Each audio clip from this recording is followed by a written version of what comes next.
Good morning, Year 5. I hope you're well. Today we're going to read the book that we are going to be studying for the next few weeks. It's called The Journey by Francesca Sanna. And as you've already know, it's about the journey of a refugee family. Today we learnt in our comprehension another story of somebody else who had to experience looking for safety. And today we're going to look at our book called The Journey. So look at the front cover here and you can see the images that we're going to be facing in our book. The artwork is absolutely beautiful and I'm pretty sure that you're going to enjoy reading it as much as I do. I live with my family in a city close to the sea. Every summer we used to spend many weekends at the beach, but we never go there anymore because last year our lives changed forever. And you can see here an image of a family on the beach, mother and father and the two children, and the sea there is coming in from the right-hand side of the page. Look at the colour that the artist has used, the dark sea coming in. How does it make you feel? Have a think about that. The war began. Every day, bad things started happening around us, and soon there was nothing but chaos. This is the water again, stretching in. Look at the scene that they were in before, the lovely family scene on the beach, just ruined. And one day, the war took my father. Since that day, everything has become darker, and my mother has become more and more worried. Look at the picture here, the image of the father and the mother, and the children in the picture frame at the front of the picture. It's safe and happy. And look at them now, just mother and the two children left. We're going to do lots of work about the artwork and the feelings that you can feel when you're looking at these pictures. The other day, one of my mother's friends told her that many people are leaving, that they are trying to escape to another country, a country far away with high mountains. What is this place? We ask our mother. It is a safe place, she tells us. And where is this place? We ask again.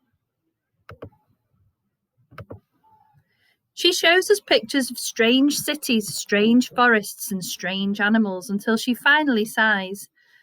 We will go there and not be frightened anymore. We do not want to leave, but our mother tells us it would be a great adventure. We put everything we have in suitcases and say goodbye to everyone we know.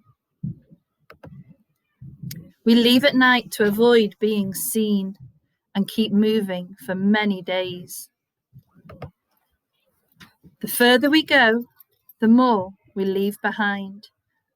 Look what's left there, all those suitcases piled high at the beginning, and now it's just mother with the two children and a little truck at the back. They've had to leave everything behind. We finally arrive at the border. Can you see the border on the right-hand side here? The wall that they have to cross.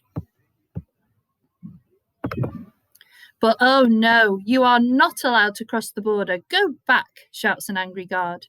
We have nowhere to go and we are very tired.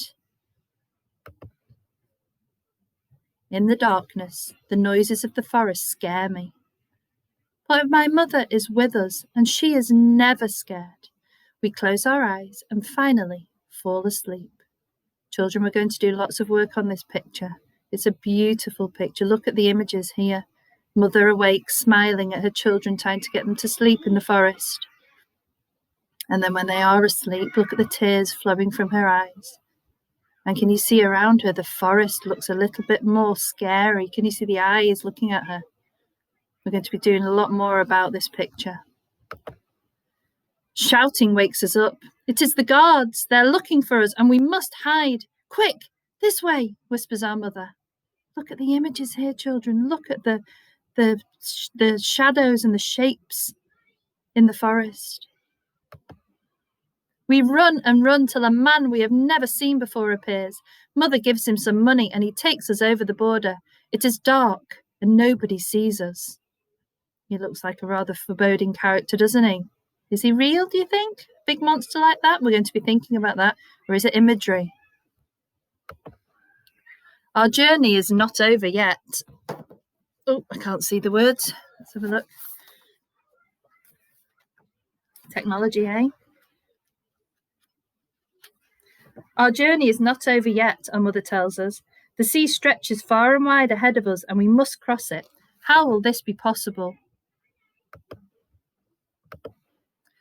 We have boarded a ferry with so many people, there is not much space and it rains every day. But we tell each other stories, tales of terrible and dangerous monsters that hide beneath our boat, ready to gobble us up if the boat capsizes. It's a beautiful picture. Look at the boat at the top here, on top of the water, and then underneath all the sea creatures. The boat rocks and rocks as the waves grow bigger and bigger. It feels like the sea will never end. We tell each other new stories, stories about the land we are heading to, where the big green forests are filled with kind fairies that dance and give us magic spells to end the war. As the sun rises, we see land for the first time in days. The boat rocks silently to shore. Our mother tells us we are very lucky to still be together. Is this the place where we will be safe? We ask. It is close, she says with a tired smile.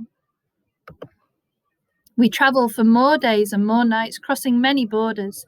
From the train, I look up to the birds that seem to be following us.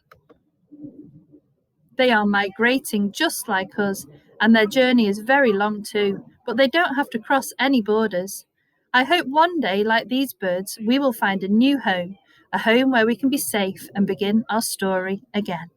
Look at the birds there, looking to the future, looking up, and the mother and the children maybe feeling some hope. So I hope you enjoyed that story, children. There's a really interesting author's note here. I'm going to read this to you as well. The Journey is actually a story about many journeys, and it began with the story of two girls I met in a refugee centre in Italy. After meeting them, I realised that behind their journey lay something very powerful. So I began collecting more stories of migration and interviewing many people from many different countries. A few months later, in September 2014, when I started studying a Master of Arts in Illustration at the Academy of Lucerne, I knew I wanted to create a book about these true stories. Almost every day on the news we hear the terms migrants and refugees, but we rarely ever speak or hear the personal journeys that they have to take. This book is a collage of all those personal stories and the incredible strength of the people within them.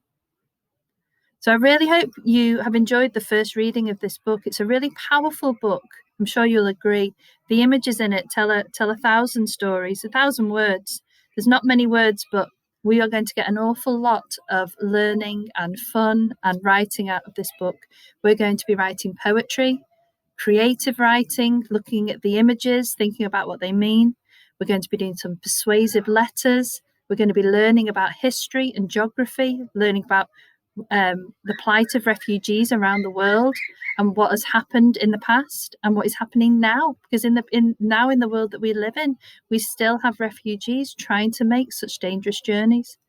So that's just a little bit of an introduction. We've read it for the first time. It's a big book, this. It's a board book. It's a gorgeous book. It's a shame you haven't managed to see it actually in class, but I hope that reading it to you has been fun.